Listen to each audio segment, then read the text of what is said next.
Babs, I want to run through some numbers with you. According to the World Bank, about 350 million adults in sub-Saharan Africa remain unbanked. That's 17% of the global unbanked population for a variety of reasons that I'll ask you about. What led you to start Kuda Bank, and what was the problem that you wanted to solve? Yeah, I think the statistics speaks for themselves.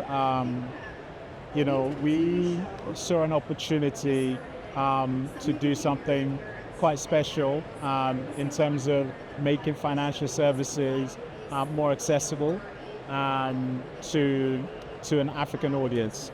And one of the reasons that we felt it was inaccessible, apart from some of the logistical issues, was also an affordability issue.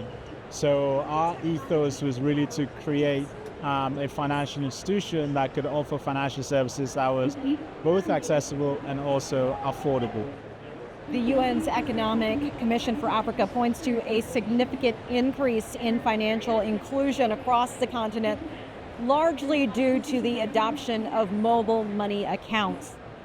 How can fintech be used as a tool to help reduce poverty? I think financial inclusion is a start to helping towards reduction of poverty. I don't think it reduces poverty in itself, but if you're not financially included, then it makes it even more difficult to come out of poverty.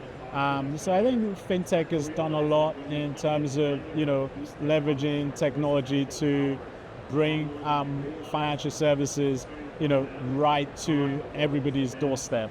Do you think that it's helped with financial literacy on the continent? Yeah, definitely. One of the things that we've been able to achieve at Kuda is to really simplify financial services. We make it really simple for the everyday people to understand. I've spent sort of most of my career in financial institutions, and I still find it complicated. So you can imagine for the normal everyday people that aren't in financial services, that it can be complicated. So yes, I think that's kind of the beginning. We make it simple to understand, and then sort of offer different fun ways to educate everyday users about things around budgeting, around savings. Across the African continent, there are an estimated 400 million people that still receive and use cash as their form of payment. What would you say have been the biggest challenges in trying to turn that tide around? Sometimes it's difficult to convince somebody that has always dealt with cash to deal with sort of, I guess, in our case, a digital-only institution.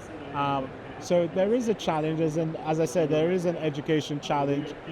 There's a trust gap that needs to be closed. And also, historically, there has been a cost to actually banking, because if you have $1 and you put it under your pillow, it's always going to be $1, so long as it's not stolen. But in most traditional financial institutions, if you put $1 in the bank, you don't receive it back as $1. It costs money to put it in, costs money to take it out, costs money to keep it there.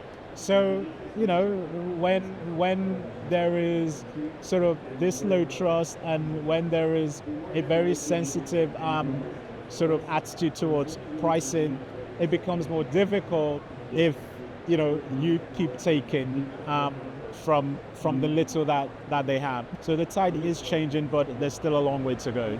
So when you have all this technology and all this, new, bigger, better, how are you reaching communities that are underserved and may not even have the infrastructure? So I think there are two things. Mobile phones and the internet has really penetrated even the most remotest areas.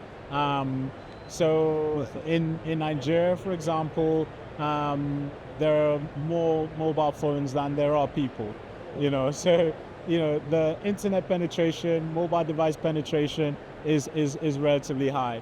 So I think the work has been done there, and for us, all we need to do is to use the technology that we have to build much better products. The distribution is already there, it's direct to your device. The internet works. Of course, there are issues sometimes around stability and sort of how sort of clear the bandwidths are. But I think it's progressing, and over time I think it's just going to be second nature, even in the most remotest areas. China has emerged as a global leader in the fintech space. Overall, how would you say that has transformed what's happening around other parts of the world when it comes to fintech? They're doing things, they've been doing things for years that others are just getting started in. I mean, to be honest, I think, as in with many things, China has sort of been at the forefront. When you look at like manufacturing, for example, that China's been able to sort of mass produce products at a relatively accessible price point. And I see the same sort of strategy that's kind of been adopted even for things like, for software, and things like fintech and whatnot.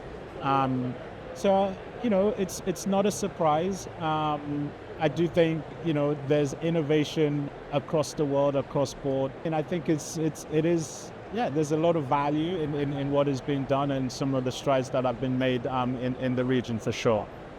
Babs, thank you so much for joining us. Thank you for having me.